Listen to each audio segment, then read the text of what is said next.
Hello everyone, कैसे हैं आप सब। Very good morning. हमारी आज की जो सीरीज़ है भारतीय न्याय संहिता बीएनएस, इसमें हम अब तक टोटल जो इम्पोर्टेंट चैप्टर्स हैं वो ख़त्म कर चुके हैं। And today we are going to deal the a special topic which is known as inchoate offences. इसके ऊपर एक अलग से मेंस का क्वेश्चन आता है। What are the inchoate offences? Inchoate offences are the incomplete offences और the offences which itself is not an offence, जब तक वो किसी और के साथ मैच ना हो जाए। जैसे कि अबैटमेंट, जब तक आप किसी दूसरे ऑफेंस का अबैटमेंट नहीं करोगे तो अबैटमेंट ऑफेंस कब बनेगा? जब किसी दूसरे ऑफेंस के साथ वो मिलेगा। Criminal conspiracy and the attempt, all these three are the inchoate offences. In IPC it was the different chapters. Abetment आपका अलग चैप्टर में था, क्रिमिनल कॉन्स्पिरेसी अलग में था और अटेम्प्ट अलग चैप्टर में था। 23, चैप्टर नंबर 23। बट अभी जो इसको कंसोलिडेट किया गया है, ये कंसोलिडेट हो गया है अभी चैप्टर 4 के अंदर। Chapter 4 of the BNS from section number 45 to 62. So in today's topic we will deal these three inchoate offenses. इससे पहले कि आज के टॉपिक के साथ आगे बढ़ें, मेरी आपसे रिक्वेस्ट है कि चैनल को सब्सक्राइब कर लें, बेल आइकन को प्रेस करें और साथ ही साथ चैनल को शेयर करना भी बिल्कुल ना भूलें। देखिए, भारतीय न्याय संहिता और आज का टॉपिक रहने वाला है अबैटमेंट। अबैटमेंट अबैटमेंट में क्या होगा कि आपका जो, एक मिनट बस, हाँ, अबैटमेंट तीन तरीके से होती है। Instigation, intentional aid and criminal conspiracy से, किसी कॉन्स्पिरेसी में इंक्लूड होने से। दूसरा है क्रिमिनल कॉन्स्पिरेसी, जो पहले आईपीसी में जब हम पढ़ते थे तो section 120 A and 120 B of chapter 5 A से डील करता था। अबैटमेंट को आईपीसी में अगर मैं बात करूं तो आईपीसी में आपका कौन सा चैप्टर डील करता था इससे, बताइए? Chapter number 5 from section 107 to 120 ये डील करता था। एंड अटेम्प्ट के लिए एक ही चैप्टर था आपका, जो था चैप्टर नंबर 23 सेक्शन 511। आप देखेंगे तो जो तीनों ऑफेंस है ना, अबैटमेंट हो गया, क्रिमिनल कॉन्स्पिरेसी और अटेम्प्ट, ये किसी दूसरे ऑफेंस, जैसे ऑफेंस कैसे attempt to murder, attempt to theft, है ना। Criminal conspiracy to commit an offence, कोई भी offence, abetment of murder, abetment of theft, okay, abetment to cause hurt, abetment to cause grievous hurt. तो ये तभी offence की category में आते हैं जब इनके साथ में कोई दूसरा ऑफेंस लग जाता है, इसीलिए इनको कहा जाता है इनकोवेट ऑफेंसेस। ये लिख लेना, आपके बहुत काम आएगा। आज हम बहुत ज़्यादा इसकी स्टार्टिंग नहीं करेंगे, सिर्फ इतना यहाँ डील करने वाले हैं कि चैप्टर 4 ऑफ द बीएनएस, ठीक है। यहाँ मैं एक अलग से बस इतना बना देता हूँ कि आईपीसी में क्या था ये, और यहाँ पे क्या, आईपीसी में ये चैप्टर 5 होता था। अभी हो गया है चैप्टर 4, जो है सेक्शन 44 से लेकर के अप टू 60, 61 एंड 62। ऐसा मैंने क्यों लिखा है, क्योंकि तीन कैटेगरीज हैं। 44 से 60 तक सबसे बड़ा टॉपिक हमारा रहने वाला है अबैटमेंट। 61 आपका बात करता है क्रिमिनल कॉन्स्पिरेसी की, एंड 62 बात करेगा अटेम्प्ट की। इन सबको एक ही चैप्टर में ऑर्गेनाइज कर दिया गया है। अभी इनका आईपीसी में क्या था, अबैटमेंट चैप्टर 5 में आता था। चैप्टर 5 में 107 से लेके 120 तक। क्रिमिनल कॉन्स्पिरेसी ये चैप्टर 5 ए था, 120 ए से 120 B. And attempt chapter 23 section number 511। ये हो गए इनके कॉरस्पॉन्डिंग आईपीसी के सेक्शंस। अभी अबैटमेंट क्या है कि जब कोई व्यक्ति, मान लो मिस्टर ए है, अब इसको मिस्टर बी से कोई खुंदक है, ये बी से रिवेंज लेना चाहता है, बट ये खुद ऑफेंस नहीं करना चाहता, तो इसने बीच में क्या किया, एक छोटे बच्चे को पकड़ा इसने, और इसको पता है कि ये बच्चा जो है ये 7 साल से कम का है। भैया इसके द्वारा किया गया अपराध तो अपराध माना ही नहीं जाएगा। इसने पूरा दिमाग लगाया, इसको पॉइजन दिया और इसने जाके पॉइजन इसके खाने में मिला दिया चॉकलेट के लालच में। मान लीजिए, सपोज कीजिए, आजकल के बच्चे वैसे बहुत स्मार्ट, ऐसा करते नहीं हैं, लेकिन हम एग्जाम्पल पे समझ रहे हैं। तो यहाँ पे तो इसका जो मर्डर कॉज हुआ वो किया इस चाइल्ड ने। अब चाइल्ड को देखो तो कोई अपराध नहीं हो सकता। क्यों नहीं हो सकता? क्योंकि हम पढ़ चुके हैं डॉली इन कैपेक्स में, पढ़ चुके हैं ना।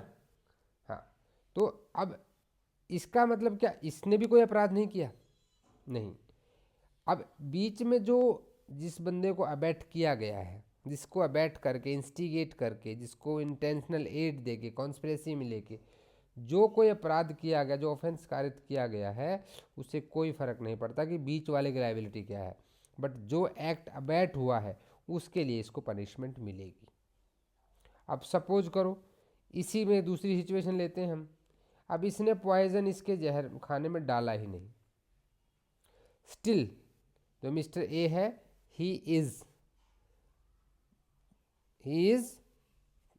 क्या है भाई, पनिशेबल ऑफेंस उसने किया है ना, he is guilty for the abatement of murder. अब अबैटमेंट में कैसे पनिशमेंट होंगी? अब क्या चीज़ आएगी कि आप एक चीज़ अपने आप खुद सोच के देखो कि मिस्टर ए ने अबैट किया किसी को। अब क्या सिचुएशन बनती है? अबैट होने के बाद या तो वो एक्ट कर दे in the same intention, same knowledge, वो सेम एक्ट हो गया, या फिर एक्ट हुआ but with different intention and different knowledge, या फिर एक्ट डिफरेंट ही हो गया, डिफरेंट एक्ट हो गया, भेजा था घर में चोरी करने, कुछ और करके आ गया, ठीक है, या फिर वो एक्ट हुआ ही नहीं, एक्ट जो है हुआ ही नहीं, या उस एक्ट से उसने उसको भेजा कि तुम उसको जाके ग्रेवियस हर्ट कॉज करो, बट उस एक्ट के कॉन्सिक्वेंसेस बाद में ऐसे आए कि उसकी डेथ हो गई। तो जो अबैटर है, अबैटर कौन होता है? The person who is abet someone. तो उसकी लाइबिलिटी क्या होगी, ये हम आज पूरा इस चैप्टर में समझेंगे। आपको सिनेरियो समझ में आ गया होगा। वैसे तो बहुत लंबा टॉपिक है ये, but we will try to cover जो हमारे पास मिनिमम पॉसिबल टाइम है। Chapter 4 abetment, criminal conspiracy and attempt. सबसे पहले हम डील करेंगे अबैटमेंट को। अबैटमेंट के यहाँ लिख लेना, सेक्शंस कहाँ से कहाँ है, 45 से लेकर के 60 तक।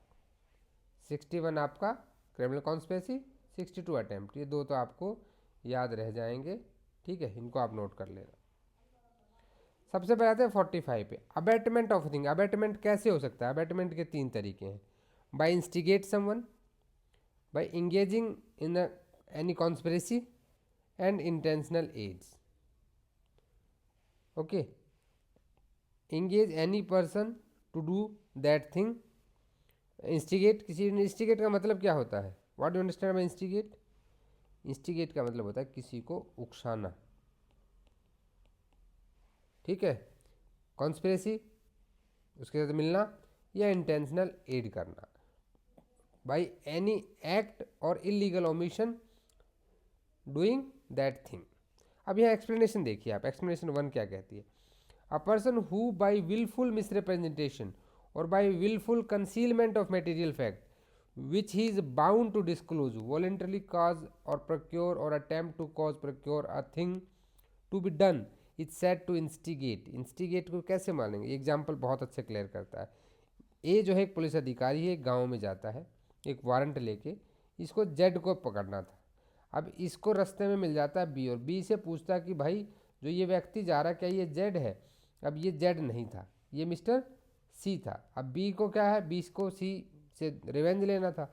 ये पुलिस अधिकारी को कहता है कि साहब यही जेड है, नोइंगली कहता है, और ए इसको अरेस्ट करके आ जाता है। अब ए की लाइबिलिटी तो कहाँ होगी? जस्टिफाइड बाय लॉ में हम आ जाएंगे उधर, है ना। लेकिन जो लाइबिलिटी किसकी होगी? आपके मिस्टर बी की होगी, जिसने नोइंगली उसको पता था कि सी जेड नहीं है, फिर भी उसने सी को फंसा दिया। तो पुलिस अधिकारी की तो कोई गलती नहीं है। तो लेकिन यहाँ पे बी ने क्या है, अबैट किया है by instigation the apprehension of C. So B पे यहाँ पे अबैटमेंट का चार्ज लग जाएगा।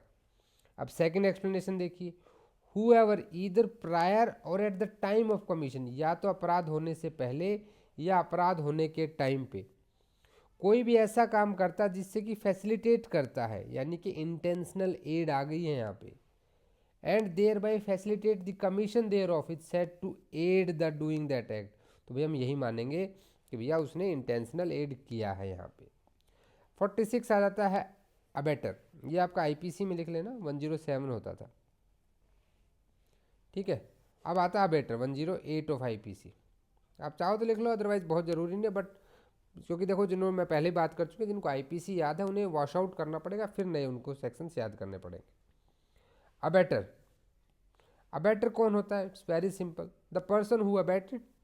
अ person abets an offence who abets either by commission of an offence और the commission of an act which would be an offense if committed by person capable by law of committing an offense with the same intention or knowledge is that of abetter। जो abet करता है वो क्या है? Abettor है। The abetment of illegal omission of an act may amount to an offence although abettor may not himself to be bound to do that act. भले ही वो बाउंड ना हो फिर वहाँ पे, तब भी वो किस में आएगा? अबेटमेंट में आएगा। To constitute the offence of abatement, it is not necessary that act abated should be committed। ये मोस्ट इंपॉर्टेंट है, यहाँ मार्क कर लो, इसे बहुत बार एमसीक्यू में पूछा जाता है, ठीक है। ये भाई जरूरी नहीं कि अबेटेड एक्ट हो, और that effect requisite to constitute the offence should be caused. और जो वो चाहता था, जैसे मिस्टर ए ने भेजा बी को इंस्टिगेट करके कि सी का मर्डर कर दो। अब इसने क्या है, इसने सी को पीट दिया या चाकू मारा, सी सर्वाइव कर जाता है। अब ये तो मर्डर चाहता था, मर्डर तो नहीं हुआ, लेकिन इसके ऊपर अबेटमेंट ऑफ मर्डर ही लगेगा, इसके ऊपर अटेम्प्ट टू मर्डर लगेगा। तो जो समझ रहे हो इस चीज़ को, जैसे कि A instigate B to murder C, B refuse to do so. B ने कहा कि पागल नहीं करते हम murder. A guilty of abetting B to commit murder, लेकिन ए ने तो भैया अबेटमेंट कर दिया वहाँ पे। ए इंस्टिगेट बी, इस पहले इलस्ट्रेशन में देखिए एक्ट हुआ ही नहीं है। Second, A instigate B to murder D, B in pursuance of instigation step D, जो मैंने आपको अभी बताया। D recovers from the wound, तो भैया जिसने चाकू मारा वो तो हो गया attempt to murder, but A is guilty of instigating B to commit murder. Third explanation, it is not necessary that person abetted should be capable by law for committing an offence. जो मैंने इसको child वाला offence example दिया था, it's not compulsory कि भैया जिसको उसने अबेट किया है वो capable of doing that act हो, क्योंकि वो तो 7 साल से कम का बच्चा था, या वो सेम इंटेंशन के साथ चले जो अबेटर की थी। इसके इलस्ट्रेशन देख लेना आप, आई होप आपको क्लियर हो गया होगा। एक्सप्लेनेशन 4 एंड 5, टोटल 5 एक्सप्लेनेशन हैं इसमें, ठीक है। ये इंपॉर्टेंट है सारी आपके लिए। The abetment of an offence being an offence, the abetment of such an abetment is also an offence. अभी यहाँ पे क्या है कि ए ने अबेट किया बी को, सी को अबेट करने के लिए कि वो डी का मर्डर कर दे। इसकी अबेट और इसकी अबेट, देखो देख रहे हो, यहाँ अबेटमेंट आई फिर यहाँ अबेटमेंट आई, अबेटमेंट का अबेटमेंट, ये ठीक है। फिर आते हैं आपके एक्सप्लेनेशन 5 के ऊपर। It is not necessary to commission and the offence of abetment by conspiracy that abettor should concert the offence with the person who commits it. It is sufficient if he engage in the conspiracy। ऐसा कोई ज़रूरी नहीं है कि जो offence का commission होने में जो अबेटमेंट बाय कॉन्स्पिरेसी है, जो 5th एक्सप्लेनेशन है, ये स्पेसिफिकली डील करता है abetment by conspiracy, that the abettor should concert the offence with the person who commits, कि उसके साथ में वो रहे, ये मैटर यहाँ पे नहीं करता है। A concert with B a plan of poisoning Z, A ने बी के साथ मिला और दोनों ने मिलकर कहा कि भाई हम जेड को पॉइजन दे देंगे। अभी इसमें एग्रीमेंट क्या हुआ कि ए तो भैया shall administer the poison, A poison देगा, B then explain the plan to C mentioning that. अब जो सी है वो उसको जानता नहीं है, ए और बी ने यहाँ मिलकर बात की, एक प्लान बनाया अब बी ने जाके सी से बात की कि भैया ए है वो पॉइजन देगा। अब सी ए को नहीं जानता है, सी तो ए को नहीं जानता है। अब सी एग्री हो जाता है प्रोक्योर करने के लिए पॉइजन को, और वो प्रोक्योर करके किसको दे देता है, बी को दे देता है। अंडरस्टूड। ए उस पॉइजन को दे देता है जेड को, जेड मर जाता है उस कॉन्सिक्वेंस में। अब यहाँ ए और सी के बीच में तो कोई रिलेशन नहीं है, आप देखो ए और सी के बीच में तो कोई भी रिलेशन नहीं है, ये मिले ही नहीं आपस में, ठीक है। और ना इनकी कॉन्स्पिरेसी थी, बट सी इंगेज तो था इस कॉन्स्पिरेसी में, इंगेज तो था ना। C therefore committed the offence defined in this section and is liable for punishment of murder. तो भैया सी की इन्वॉल्वमेंट भी हो जाएगी, भले ही अब इसने इसके थ्रू जाके बात किया था कि कोई इसको ना जान पाए, लेकिन फिर भी ये लोग इसमें इंक्लूड हो जाएंगे। अब आता है abatement in India the offence outside India. ये पहले 108A हुआ करता था, अब इसमें एक नई चीज़ यहाँ पे ऐड हुई है, हम उसका जिक्र करेंगे। ये कह रहा है कि भैया इंडिया में अबैटमेंट हुई, ऑफेंस आउटसाइड इंडिया हुआ।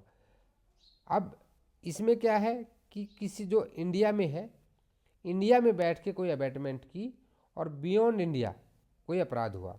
ए इंडिया में बैठा है, उसने बी को इंस्टिगेट किया कि भाई जाओ कनाडा में मर्डर कर दो। तो ए भले ही इंडिया में बैठा है, मर्डर कनाडा में हुआ है, but still a is punishable, guilty. अब ये टोटली न्यू है, इसको आप मार्क कर लो पूरे को, it is a new provision. ये आपका न्यू प्रोविज़न ऐड हुआ है, पहले नहीं था। भाई पहले क्या था कि ठीक है भैया तुमने इंडिया में बैठ के किसी ने इंस्टिगेट किया तो तुम उसको तो ठीक है अबैट किया, उसको पनिश कर दो। लेकिन अब किसी ने कनाडा में बैठ के इंडिया में ऑफेंस करवा दिया, तो अगर कनाडा में बैठे किसी ने इंडिया में कोई ऑफेंस करवा दिया तो क्या करेंगे हम। तो ये उसकी बात कर रहा है कि अगर कोई व्यक्ति बाहर बैठ के, बाहर किसी कंट्री में आउटसाइड द इंडिया से अबैट करता है किसी ऑफेंस को इंडिया में, ऑफेंस कहाँ हुआ, हमारे भारत के अंदर बैठा बंदा अबैटर कहाँ बैठा है, कनाडा में बैठा है, ठीक है। A in the country X instigate B to commit murder in India, तो जो कनाडा में बैठा है वो भी अबैटमेंट ऑफ मर्डर का गिल्टी होगा। ये न्यूली एडिड है, इसको एमसीक्यू के लिए भी मार्क कर लें, इससे आपसे पूछा जा सकता है, so remember this. Now come to the 49, punishment of abatement if act abated is committed in consequence where no express provision is made। ये जनरल रूल की बात कह रहा है। ये कह रहा है कि भैया ए ने बी को इंस्टिगेट किया कोई ऑफेंस करने के लिए, और आपकी जो भारतीय न्याय संहिता है इसमें कहीं कोई प्रोविज़न नहीं दे रखा कि इस अबैटमेंट के लिए क्या पनिशमेंट मिलनी चाहिए। Abatement of that offence, suppose करो अटेम्प्ट टू मर्डर तो हमारे पास है, क्या अबैटमेंट टू मर्डर है हमारे पास, नहीं है। अबैटमेंट ऑफ थेफ्ट है, नहीं है। अटेम्प्ट ऑफ थेफ्ट भी नहीं है। तो ऐसे केसेस में पनिशमेंट कितनी मिलेगी, ये उसकी बात कह रहा है, जहाँ पे कोई भी एक्सप्रेस प्रोविज़न नहीं दे रखा है इस संहिता में for the punishment of such abatement, तो उसको भैया जो ऑफेंस की पनिशमेंट है ना वही पनिशमेंट मिलेगी। 49 में लिख लेना, abetment of offence punishment is equal to punishment of the offence, same punishment मिलने वाली है। जैसे ए ने बी को कहा कि फॉल्स एविडेंस दे दो, बी ने इंस्टिगेशन में फॉल्स एविडेंस दे दिया, ऑफेंस कर दिया, तो ए ने जो बी को सज़ा मिलेगी ना फॉल्स एविडेंस देने की, वही सज़ा ए को मिलेगी, सेम सज़ा दोनों को मिलेगी। Section 50, punishment of abetment if person abetted does act. अब मैंने आपको पहले सिचुएशन दी थी, अब मिस्टर ए ने मिस्टर बी को अबैट किया कोई ऑफेंस करने के लिए, बट बी ने वो एक्ट तो किया but with different intention and knowledge. However abet the commission of an offence, mister A ने किया। If the person abetted, abetted person कौन है, mister B, does with different intention और knowledge from that of abettor, जैसे abettor चाहता था वैसे नहीं किया उसने, B punished with the punishment provided for the offence which would have been committed. तो भैया जिसके लिए इसने अबैट किया ना, और अगर ये वही करता तो वही पनिशमेंट हम इसको देंगे। लेकिन ये तो है जब वो इंटेंशन और नॉलेज डिफरेंट है, बट मान लो कि मैंने भाई किसी ए ने बी को अबैट किया कि तुम ऑफेंस, जेड एक ऑफेंस है सपोज करो, थेफ्ट है, मान लो थेफ्ट करने के लिए किया, लेकिन ये बी वहाँ पे गया, ठीक है, और बी वहाँ जाने के बाद बी ने रेप कमिट कर दिया उस घर में। तो जो भाई इसने रेप के लिए थोड़ी कमिट किया, इसने कहा था उस घर में जाना और तुम चोरी करके आ जाना, बट ये वहाँ गया और वहाँ इसने रेप कर दिया। तो in that condition when act, एक एक्ट अबेट हुआ थेफ्ट का, बट डिफरेंट एक्ट डन हो गया रेप का। अबेटर का किसकी लाइबिलिटी क्या होगी, ये की सेक्शन 51 ये बात करता है। तो इसकी जो लाइबिलिटी होगी in the same manner and to the same extent as if he had directly abetted it. तो भैया इसकी लाइबिलिटी वही होगी कि जैसे कि इसने रेप के लिए ही अबेट किया हो। बट एक प्रोवाइजो है यहाँ पे, प्रोवाइजो है, ये रेप वाला चीज़ को थोड़ा सा आप दोबारा समझना। ये प्रोवाइजो इस बात को रिबट करता है, कैसे करता है कि जो एक्ट डन है रेप है, ये कॉन्सिक्वेंस होना चाहिए अबेटमेंट का। थेफ्ट का तो कॉन्सिक्वेंस नहीं हो सकता, नहीं हो सकता ना। लेकिन मान लो ये यहाँ पे गया और इसने जो विक्टिम था, विक्टिम के घर में उसको ग्रीवियस हर्ट कॉज कर दिया। तो भाई चोरी करने जाए कोई रोकेगा तो ग्रीवियस हर्ट कॉज कर सकता है, ये आपका कॉन्सिक्वेंस में आ गया, तो यहाँ पे इसकी लाइबिलिटी ग्रीवियस हर्ट की हो जाएगी। समझ गए आप? जो एक्ट डन है that must be the consequences of the abetment, probable consequence होना चाहिए। ये इलस्ट्रेशन पढ़ेंगे तो आपको बहुत क्लियर हो जाएगा ये। नेक्स्ट आते हैं abettor when liable to cumulative. Cumulative क्या होता है, जैसे कि हमने अभी बात की कि भैया उसने थेफ्ट के लिए अबेट किया था, उसने जाके ग्रीवियस हर्ट भी कॉज कर दी। If the act for which the abettor is liable under section 51 is committed in addition, अब उसने चोरी भी कर ली और जाके वहाँ किसी को ग्रीवियस हर्ट भी कॉज कर दी। तो भैया जो मिस्टर ए था अबेटर और बी था person abetted who does theft plus grievous hurt, और अबेटमेंट सिर्फ आपकी किसके लिए हुई थी, सिर्फ अबेटमेंट हुई थी थेफ्ट के लिए, बट साथ में ग्रीवियस हर्ट कॉज कर दी, तो जो ए की लाइबिलिटी है वो कम्युलेटिव हो जाएगी, यानी ए को दोनों पनिशमेंट मिलेंगी, थेफ्ट की भी और ग्रीवियस हर्ट की भी। Clear? 53 liability of abettor for an effect caused by act abetted different from that intended by the abettor. अब देखो ए ने बी को इंस्टिगेट किया to cause grievous hurt to Z, illustration पर समझेंगे तो आपको सेक्शन अच्छे से समझ में आएगा। अब बी ने क्या किया, in consequence of instigation cause grievous hurt to Z. अब ए ने भेजा इंस्टिगेट करके बी को कि जाओ भैया जेड को ग्रीवियस हर्ट कॉज को, अच्छे से उसका हाथ पैर तोड़ दो। बी गया उसने उसका पैर तोड़ दिया, ग्रीवियस हर्ट कॉज कर दी उसको। बट हुआ क्या कि हॉस्पिटल में जेड की due to that grievous hurt death cause हो गई। तो इस एक्ट के कॉन्सिक्वेंस क्या हो गए, ये नहीं चाहता था कि वो जेड को मारे, जान से मारे, सिर्फ उसको ग्रीवियस हर्ट कॉज करे, but because of that consequences अब Z dies in the consequences. Z क्या हो जाता है, उन कॉन्सिक्वेंसेज की डेथ कॉज हो जाती है। अब डेथ कॉज होने से क्या होगा, A knew that grievous hurt abetted, अब ए को पता था अगर किसी को ग्रीवियस हर्ट बुरी तरह से पीटोगे या थप्पड़ मारना होता तो सिर्फ हर्ट कॉज होती।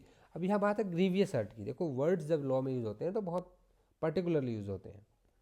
तो उस केस में क्या होगा, उस केस में भैया उसको पनिशमेंट कैसी मिलेगी, पनिशमेंट मिलेगी मर्डर वाली, क्योंकि कॉन्सिक्वेंस में मर गया। तो यही कह रहा है liability of abettor when an act caused by act abated different from the intended by the abater। 54 में आइए, abettor present when offence is committed.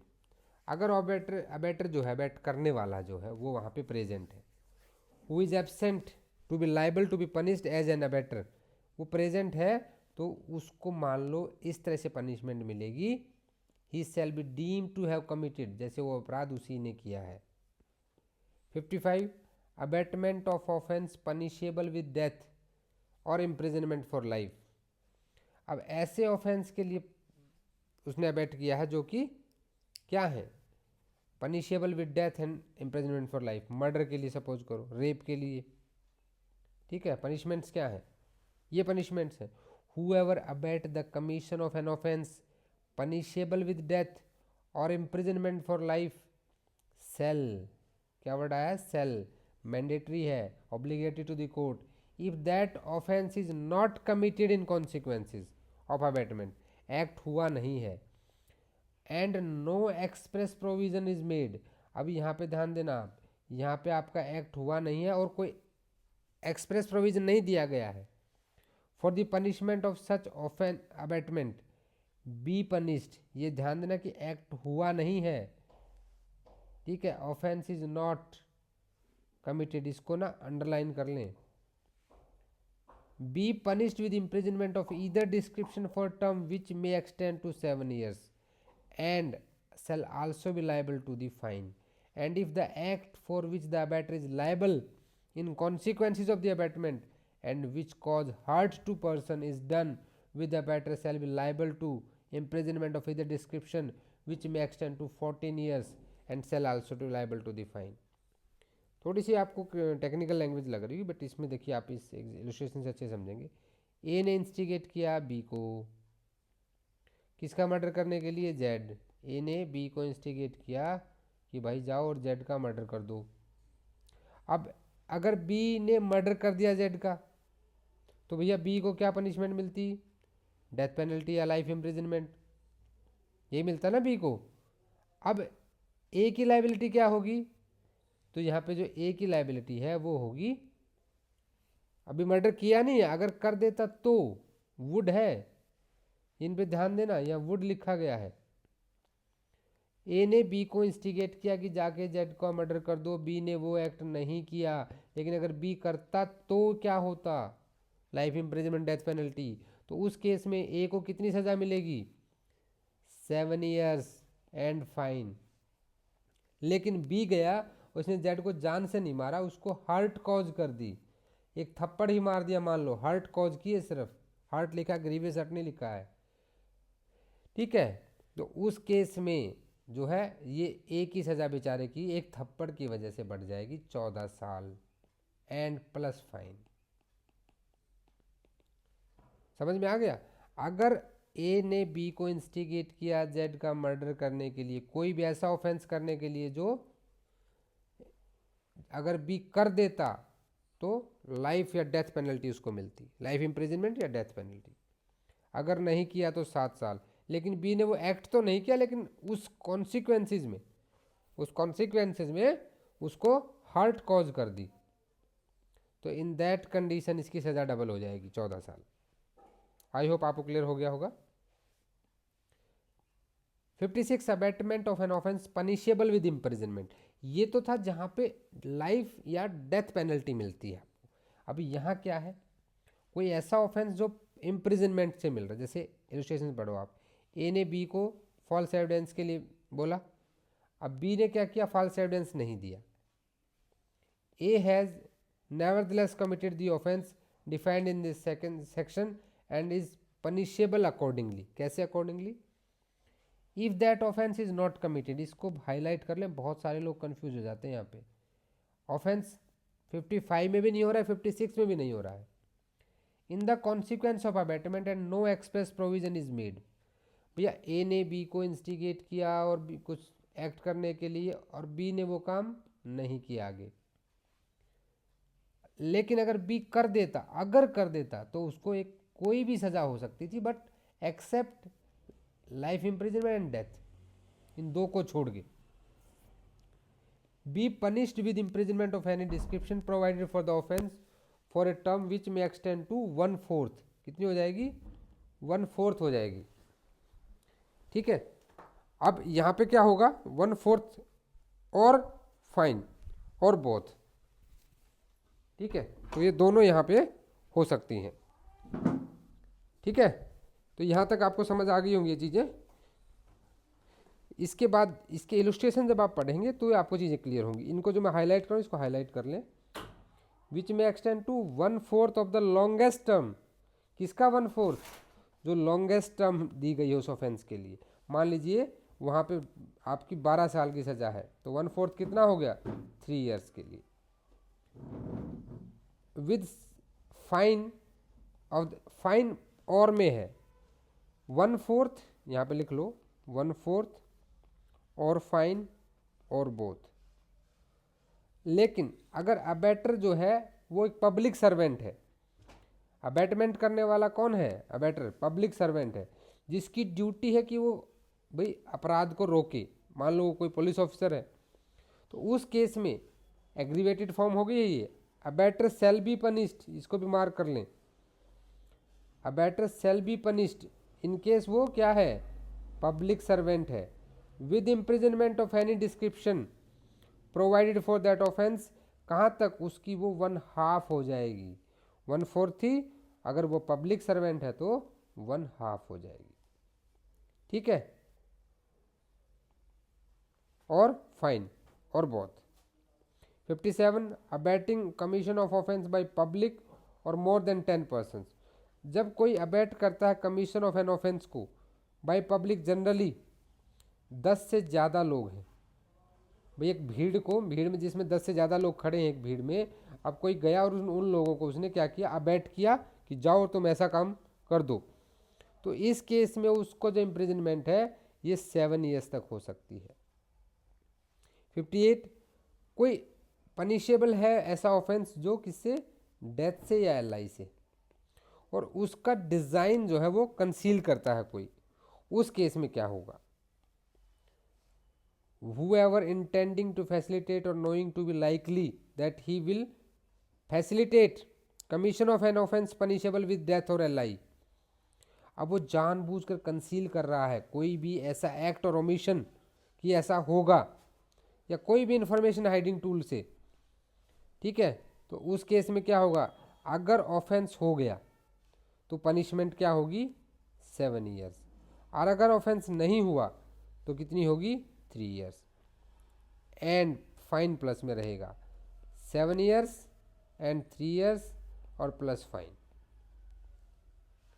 59 public servant होकर कोई अगर कंसील करता है तो बट ऑब्वियस है उसकी पनिशमेंट ज़्यादा हो जाएगी। whoever being a public servant intending to facilitate और नोइंग इन, भाई पुलिस वाला ही घर में चोरी करवा रहा है, तो उस केस में क्या होगा? उस केस में क्या होगा? जिसका काम है इसको रोकना, लेकिन वो कहीं इन्फॉर्मेशन नहीं देता है, उस डिज़ाइन को, उस षड्यंत्र को वो छिपा के रखता है, जबकि उसको बताना है, तो उस केस में अगर ऑफेंस कमिट हो गया तो कितनी मिलेगी? 1/2 ऑफ द लॉन्गेस्ट, और with fine which provided for that offence. Fine कौन सा होगा? जो ऑफेंस के लिए दिया गया है। अब मान लो if the offence be punishable with death और एलआई, उस केस में 10 साल तक की सजा मिलेगी। And if offence is not committed shall be punished, अगर यहाँ एलआई और डेथ से है तो 10 साल, अगर नॉर्मल इम्प्रिजनमेंट से है तो कितना मिलेगा? 1/4, 10 ईयर्स एंड 1/2। 3 तरह की पनिशमेंट आपको यहाँ पे 59 में दी गई है। 60 आ गया, concealing of design to commit offence punishable with imprisonment. इस केस में अगर ऑफेंस कमिट हो जाता है तो 1/4, ऑफेंस कमिट नहीं होता है तो 1/8। ये ना सारे आपके एमसीक्यूज के लिए बहुत इंपॉर्टेंट है, इनको नोट कर लेना। लॉन्गेस्ट टर्म का और फाइन और बोथ, तो यहाँ पे आपका अबैटमेंट खत्म हो जाता है। नेक्स्ट एक क्रिमिनल कॉन्स्पिरेसी और आपका अटेम्प्ट बचता है। क्रिमिनल कॉन्स्पिरेसी और अटेम्प्ट, इन दोनों को हम नेक्स्ट वीडियो में कवर करेंगे, क्योंकि इस पर थोड़ा सा डिटेल में 1-2 केस लॉ लिख लीजिएगा। फिर इन 2 सेक्शंस को हम नेक्स्ट क्लास में कवर करते हुए थोड़ी सी डिटेल में चर्चा करेंगे इसके ऊपर, और इसका एक चार्ट बना के बात करेंगे जिससे कि आपको पनिशमेंट्स ईजिली क्लियर हो जाए। तो मिलते हैं नेक्स्ट वीडियो में। अगर वीडियो अच्छा लगा तो इसको शेयर कर दें, और साथ ही साथ अपने दोस्तों को भी चैनल को शेयर करें और सब्सक्राइब करें। मिलते हैं नेक्स्ट वीडियो में, तब तक के लिए जय हिंद, जय भारत।